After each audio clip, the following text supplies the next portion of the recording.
Assalamu alaikum wa rahmatullahi wa barakatuhu. Barka da zuwa fannin koyon Turanci. Yau kuma a wannan bidiyon abin da za mu koya shi ne jimlolin Turanci.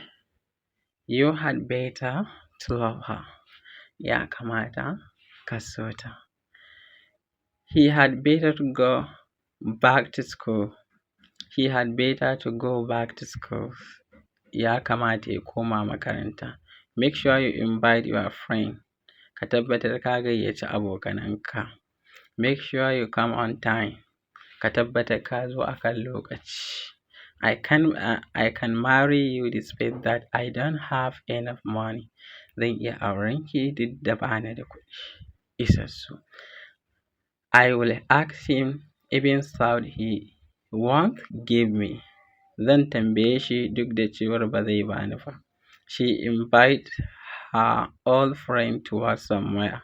Ta gayyaci abokananta duka ƙawayenta kenan duka zuwa wani guri. I want to go somewhere else. Ina son zuwa wani guri daban.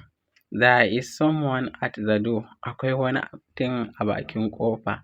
I need someone who can teach me. A fassara mun a comment section. Ok, wannan shine abin da muka koya yau. Da Allah idan kun ji daɗi, ku yi mana sharing sannan ku yi mana liking ɗin wannan bidiyon for more videos. Thank you.